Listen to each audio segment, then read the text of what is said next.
one example, the formation of BeCl2, right? We will continue with that, right? And here, let us see the formation of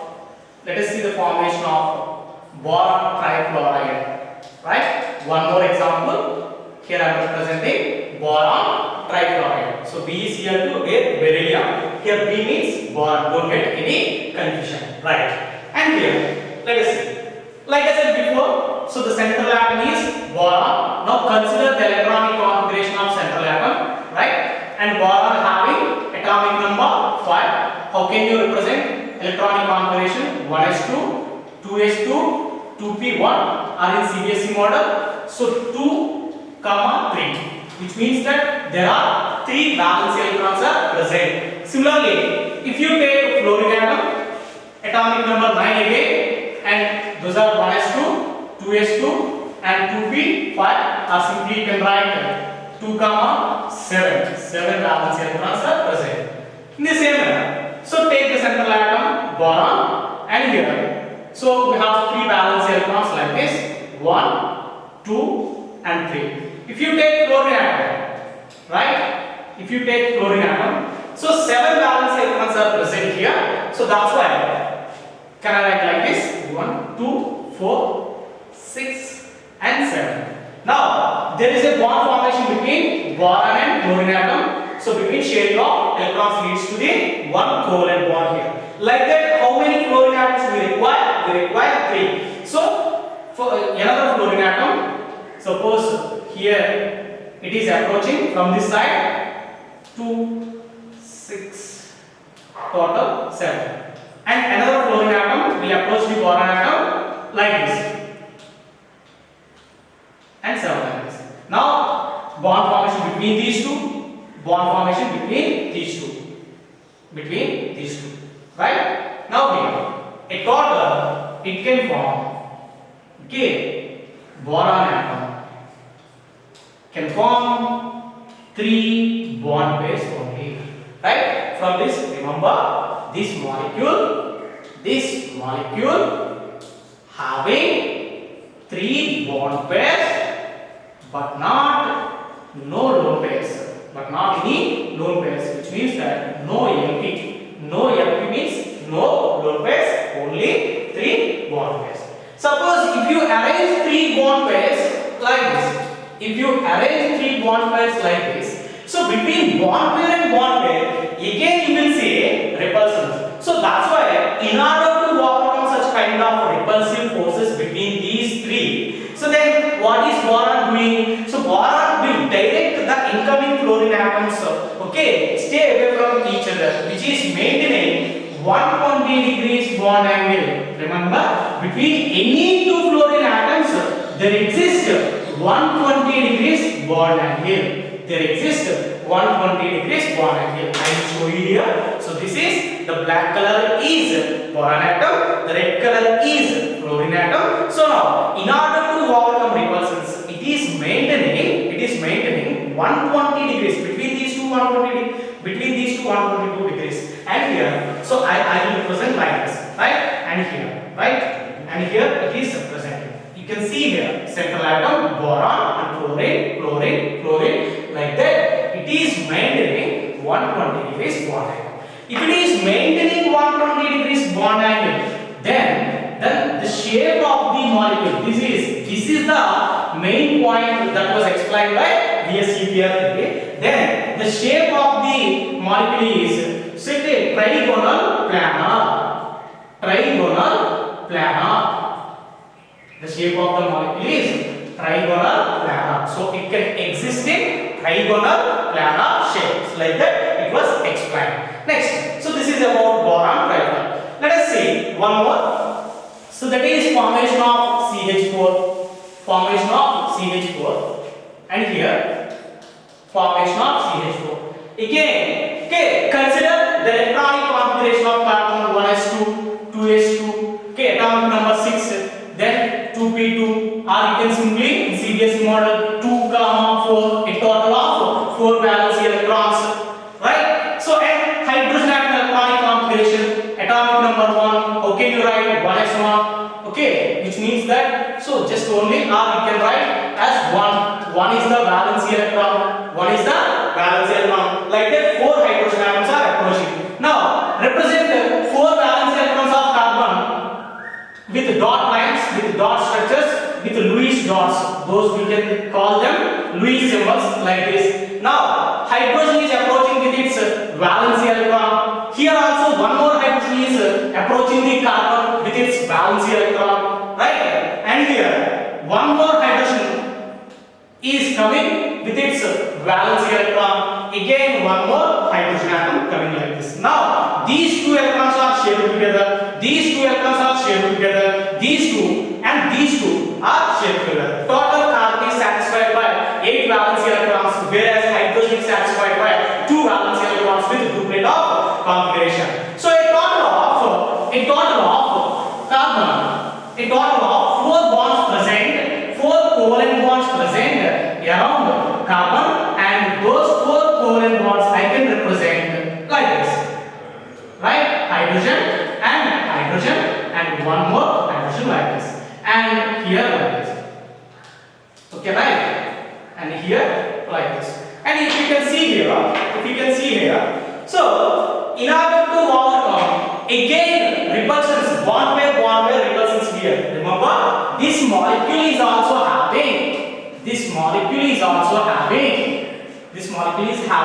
having 4 bond pairs, but no lone pairs. Again, no lone pairs. Again, there are no lone pairs.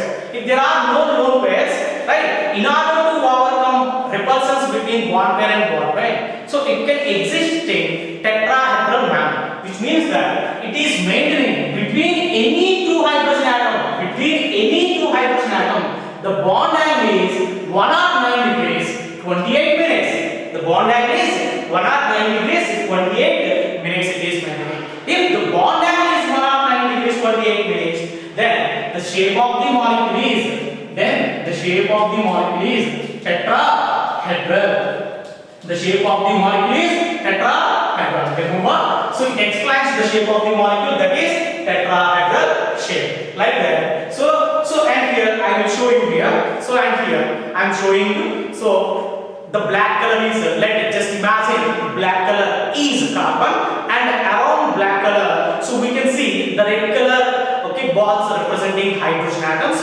Okay, so it is a 3-dimensional arrangement. Always molecules exist in 3-dimensional manner, right? And here, suppose between 2 hydrogen atoms, again 109 degrees 28 minutes, so between 2 hydrogen atoms, and you can see here, suppose this is carbon atom, and here suppose this is carbon atom, right? And here one hydrogen atom like this, one hydrogen atom like this, one hydrogen atom like this, and so this is nearer to the observer, so it is in front of you, which means that, so this hydrogen, it is difficult to remember, so to represent on 2-dimensional board, but in 3-dimensional, so it is above the plane, so one hydrogen above the plane, one hydrogen below the plane, remaining 2 hydrogens are, okay, in same plane. For example, you can write like this. So this is hydrogen, and here we have above the plane and below the plane hydrogen atom here. So this one and this one, okay, this one and this one. So this thick line indicates above the plane, which means that it is close to you, it is nearer to you. Below the plane, away from you.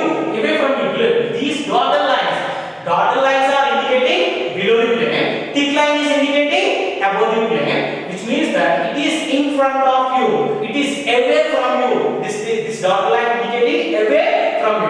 So like that we are representing. Like that, this is the structure of CH4 formation, right? And here, okay, suppose if you take NH3 formation, suppose if you take another molecule, suppose if you take NH3 molecule,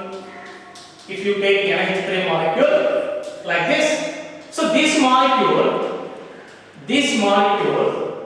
okay, having 3 bond pairs, this molecule having 3 bond pairs and 1 lone pair and 1 lone pair. It is having 3 bond pairs and lone pair. So that lone pair is like this. That lone pair is like this. Suppose if there is one bond instead of lone pair, ultimately it will become tetrahedral shape. But here, suppose here I am removing one bond pair, and here I will show you with the suppose let this is a bond pair. So green color is bond pair. So instead of 4 red balls, here I am showing you just only 3 hydrogens. Red balls are indicating hydrogens and green ball is indicating lone pair. Lone pair is held by only one atom, and central atom nitrogen, and central atom nitrogen. So that's why, and here similarly the shape of the molecule, nitrogen having a structure like this, nitrogen having a structure like this, and a lone pair like this. So this is a green color lone pair. This is a green color lone pair, right? So you may get some doubt. The bond angle definitely should be 109 degrees 28 minutes. Why? Because around 3 bond pairs are there, 1 lone pair is there. Total 4 atoms. Okay, like that here we have 4. So that's why we can expect 109 degrees 28 minutes. But this is wrong. Why? Because lone pair occupies more space. Lone pair occupies more space. It can freely moving like this. Whenever it is freely moving, then so these hydrogens come close together. Whenever these hydrogens come close together, the bond angle will be reduced. Actually, it has to be maintained 109 degrees 28 minutes. But instead of one lone pair, just because of one lone pair, so the bond angle is reduced to 107 degrees 48 minutes. 107 degrees 48 minutes. Right? So 107 degrees 48 minutes. Like that it is maintained. Like that the bond angle. So bond angle has reduced from 109 to 107. Why? Because lone pair freely moving. Then shape is also has been changed. Then shape of the molecule, it is not so tetrahedral. So it is a pyramidal shape. So it is a pyramidal shape, right? And here, so it is like a pyramid. Okay, you can see here. So a pyramid shape will come to that. Similarly, if you take H2O molecule, then oxygen is the central atom. And oxygen will have 2 lone pair of electrons like this. And 2 bond pairs. Right? And oxygen atom, how many lone pair of electrons are present for oxygen atom? 2 lone pairs. And how many bond pairs here? You can write like this. Okay, here you can write like this. So because of 2 lone pairs, here I am removing another red ball, and here I am enclosing another green ball here. Okay, right? So here, and see here. So 2 hydrogen atoms. Central atom, just imagine oxygen atom, and then so green balls are lone pair of electrons here. So that's why, and here I am representing with this. So this is one lone pair. So this is another lone pair. Okay, right? So one lone pair is like this. This don't get any confusion. So central atom. So red ball indicating hydrogen atom, lone pair, and lone pair, like this, right? So because of 2 lone pair, I already told you, freely moving, because it is held by only one atom, right? That is oxygen atom. So it can freely moving like this. So it is also freely moving like this. So because of this free movement of lone pair, so automatically the bond angle will reduce. Even though there exist 4 kinds of pairs, electron pairs here, but actually the bond angle is here 104 degrees 31 minutes only. Now again the bond angle has fallen from 109 degrees to 104 degrees. So as you are increasing lone pairs, automatically bond angle will be reduced. From this we can simply understand that. Okay, right? So if there is only one lone pair, bond angle has reduced to 107. If there is 2 lone pairs, there is two lone pairs, suppose if you take if there are two lone pairs, then automatically it has been reduced to 104 degrees 31 minutes. So that is the impact of lone pair. Why it is? Because lone pair occupy more space around it. So this is about valence shell electron pair repulsion theory. This theory was explained the shape of the molecule in three-dimensional arrangement, and the bond angles also explained, right? Along with the covalent bonds, it explained the shape of the molecule and bond angles. So right. Next topic, valency bond theory. So next topic, valency bond theory. Next topic, valency. However, even though it was satisfied bond angles and the shape of the molecules, but there are some drawbacks. That is, so it could not explain the strength of the molecule. It could not explain the strength of the molecule. Why it could not explain the strength of the molecule? Because it is still based on the Lewis concept. It is not living Lewis concept, because sharing of electrons leads to the covalent bond formation, which is again continued by the VSEPR theory. VSEPR theory is telling about covalent bond. Lewis concept is also telling about covalent bond. Now next, VBT theory, valency bond theory, right? VBT theory, valency bond theory is also again explaining the nature of the covalent bond, but in different manner. So what is V stands for valence. Valency bond theory. Valence bond theory.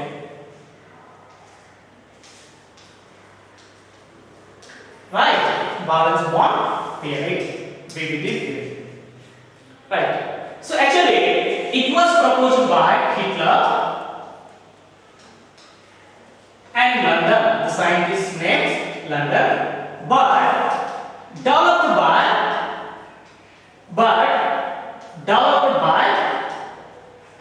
Pauling and Slater. Pauling and Slater. These two guys are developed. These two guys are proposed. Right. Again, like I said before, they have given some postulates to understand the concept of valency bond theory. And here, this valency bond theory, they explain based on quantum mechanics.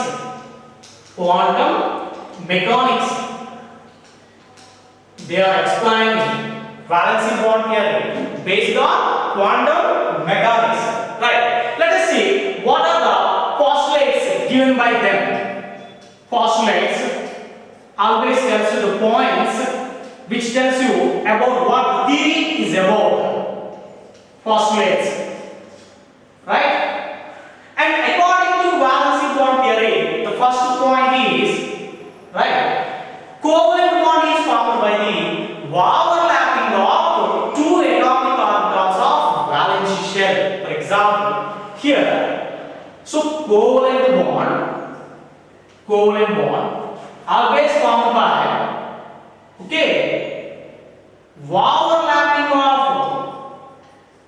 overlapping of atomic orbitals. Remember, overlapping of atomic orbitals. But whereas Lewis concept and VSEPR theory, right? So those explain the concept of covalent bond by sharing of electrons. But here, before sharing of electrons, their atomic orbitals are overlapped together. Overlap together means that they are extended to closer. When they come close together, their atomic orbitals are going to mix. Their atomic orbitals, right? And here, so for example, suppose here an atom A is present and having some atomic orbital. Let this is atomic orbital. Again, so another atom. Let this is atom A, this is atom B.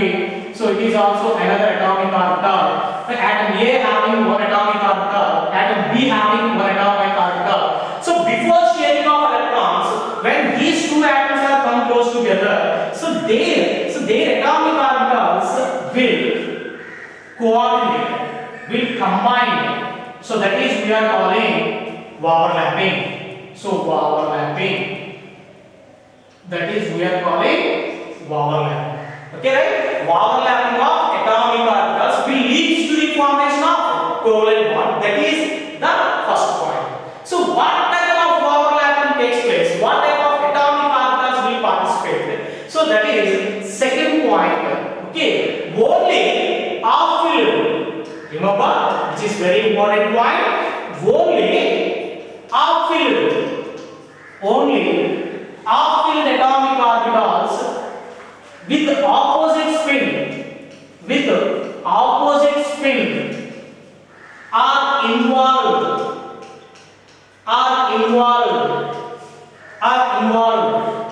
in overlapping. Only half-filled atomic orbitals. Half-filled means that, for example, here I have, so 1s orbital. Okay, here I have 1s orbital. So I am representing in a box manner. Okay, actually orbital is like this, but here I am representing in a box method, like we have written in electronic configuration. So 1s1. Suppose here, so it will come up with one valence electron like this. Again, another atomic orbital must come with opposite spin. Here I am writing opposite spin. Spins are different. So like that, it is having. In the same manner, suppose if you take boron atom, okay, you will have 1s2, 2s2, 2p1. How can you write 1s2? 1s2 means here like this. 2s2 means here you can write like this. 2p1 means here you can write 1 like that. And here you can see here 1s2 will not overlap, will not participate. Why? Because spin pair up. And here 2s2 already completely filled, pair up. But here 2p1 only half filled. Half filled means that only like this, only half filled. So now 2p orbital will participate. 2p orbital. Similarly, if you take carbon and its electronic configuration 1s2, 2s2, 2p2. 1s2 how can you write? 1, 2 like this. And 2s2 how can you write? 2 electrons, 2 electrons. You can write like this. And 2p2 how can you write? 1, 2 like this. Now 1s2 will not overlap. Why? Because it is completely filled. 2s2 again will not participate in overlapping. Why? Because it is also completely filled. But 2p2, so it is not completely filled. So it has unpaired electrons, single unpaired electrons. It is off-filled. It is off-filled electronic configuration. So that's why second point meaning only off-filled atomic orbitals with opposite spin are only involved in overlapping. And third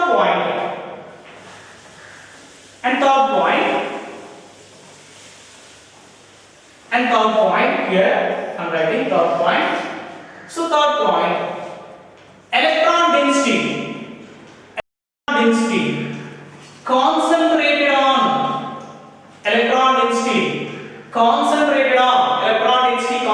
on internuclear axis.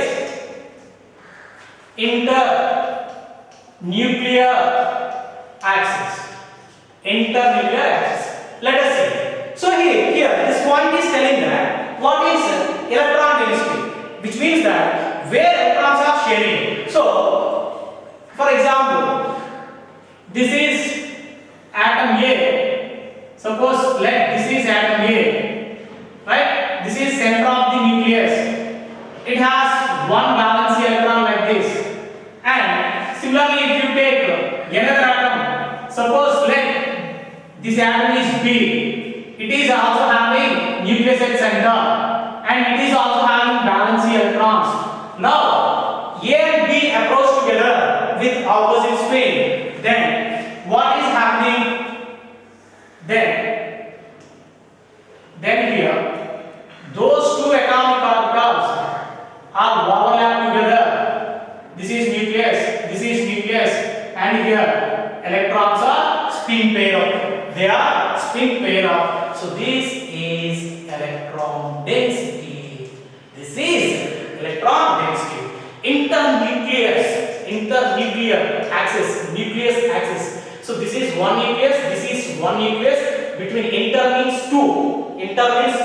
between two nuclei, so electron density is concentrated. So this is called as internuclear access. This is called as internuclear access. Whenever, so electron density is concentrated between two nuclei. Electron density is concentrated between two nuclei, right? Then the molecule will become, okay, the molecule AB will become stable and stable. Energy will be decreased.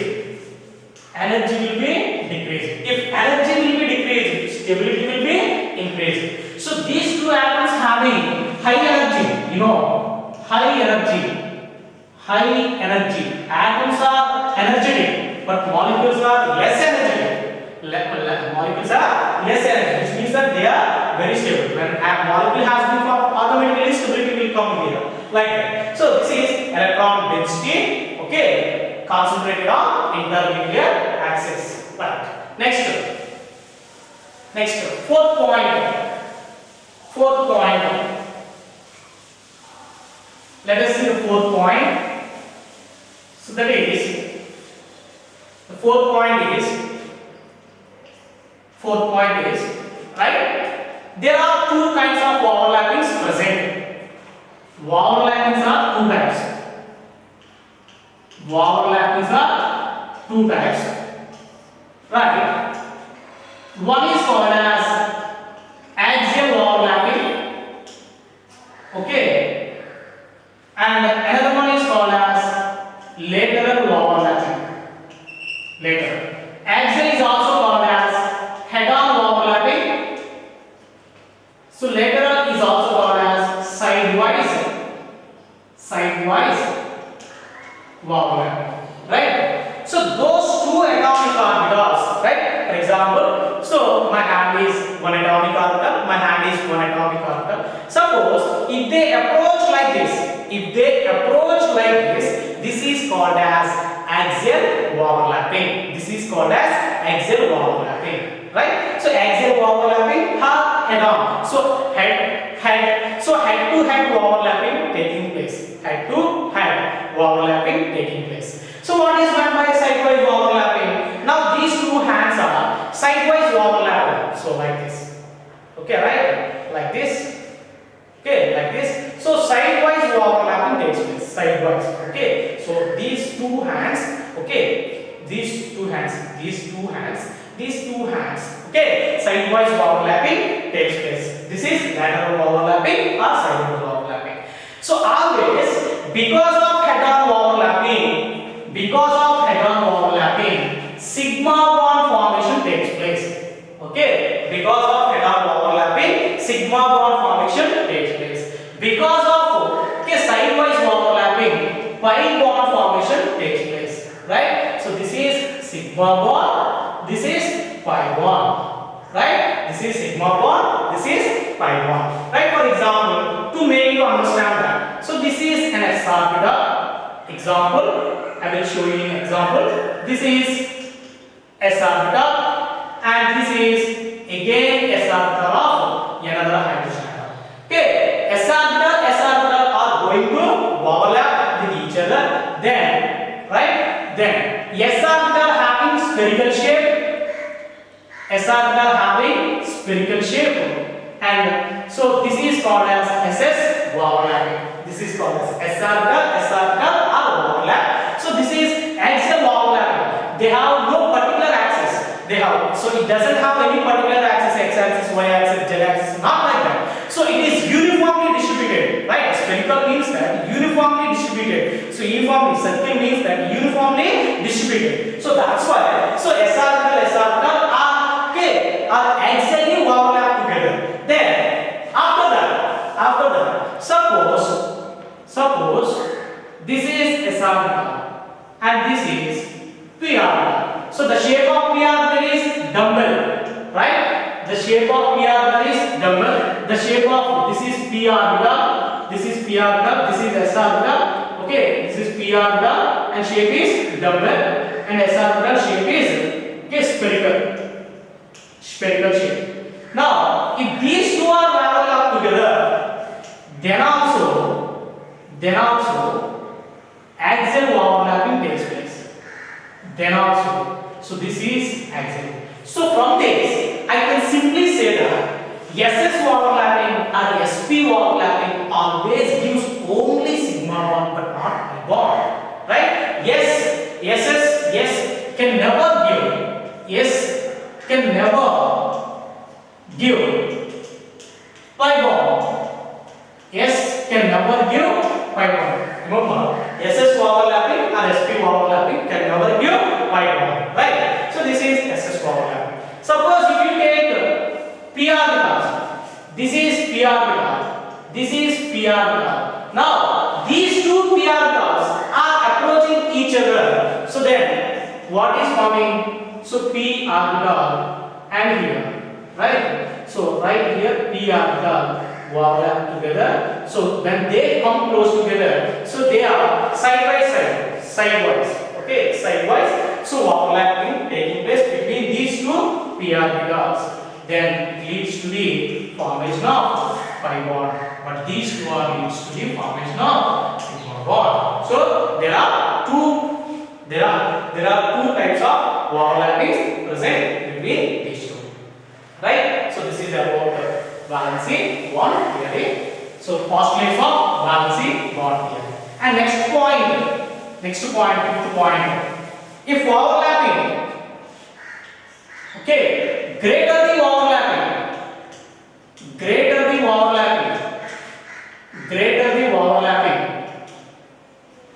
okay, stronger is the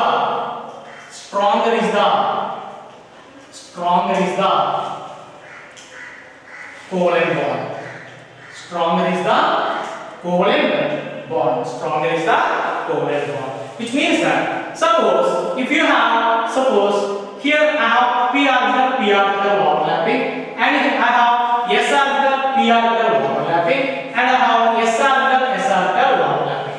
But here the overlapping between p orbital is greater, and next priority goes to sp, next priority goes to ss orbital, which means that so maximum overlapping we can see at p and p, and then between s and p, and then least overlapping we can see at s and s. So from this, as greater the overlapping, stronger is the covalent bond. So these are the main postulates given by the valency bond theory. So let us see the formation of Cl2. How can you form a Cl2 molecule here? Right? So Cl, chlorine having electronic configuration, right? Chlorine atomic number 270, 2, 8, 7 valency electrons are present here and here, right? And how can you write that? Chlorine. So 7 means that in normal electronic configuration 1s2, 2s2, 2p6, 3s2, 3p5. How can you write? So these electrons will not participate, inner electrons, these are valence electrons. How can you write 3s2? So 3s2 means that 2. So 3s2, it is having completely filled electronic configuration, it doesn't participate. But here 3p5, 1, 2, 3, 4, 5. So this is px, py, pz, 3px, 3py, 3pz, which means that only 3pz orbital having half-filled configuration. That's why 3pz orbital will participate. So p orbital shape, double shape. Now, so 3pz orbital having one valency electron here, and again another 3pz orbital of another chlorine atom. So this 3pz for one chlorine atom, again 3pz for another chlorine atom having another valence electron with opposite spin. When these two are approached together, now so overlapping takes place like this. This is head-on overlapping, right? These are head-on overlapping. So p orbitals may undergo head-on overlapping, may also undergo sidewise overlapping based on the structure of the molecule, right? And here, so there is a sigma bond formation. So sigma bond formation is due to pz and pz overlapping. So this is for one chlorine atom. So we can represent it like this, right? So this one will say, so this bond formation taking place by the overlapping of 3pz orbital of chlorine atoms. 3pz others are chlorine atoms. Right? Like that. We also explain. Like that, we also explain the formation of. Like that, we also explain the formation of. Okay, the formation of hydrogen fluoride. Formation of hydrogen fluoride. So take hydrogen fluoride, hydrogen electronic configuration 1s1, fluorine atomic number 9, electronic configuration 1s2, 2s2, 2p5, 2p5, 2p5. How can you write? 1, 2, 3, 4, 5 electrons, and so this is again 3px, 3py, 3pz. So 3pz are having only one valence electron. Now, so 3pz orbital of fluorine atom, okay, having one valence electron. Now, s orbital of hydrogen atom, s orbital shape, okay, s orbital shape, yes. So this is s orbital of hydrogen atom. This is s orbital. Now, when these two are overlapped together with head-on overlapping, then what is happening? What is happening? S orbital, p orbital overlap together with spin pair of like this. So there is one sigma bond formation. This is nothing but HF bond formation. So sigma bond. So like that we can explain the formation of covalent bond by the overlapping of atomic orbitals. However, this atomic orbital was failed because if you apply the same concept for some molecules like beryllium chloride, so it was failed. Why it was failed? Because it considers only atomic orbitals only, but it doesn't consider its energies, bond energies it doesn't consider, but bond angles it doesn't consider. That's why it was failed. But for explaining that one, hybridization concept was involved. So okay.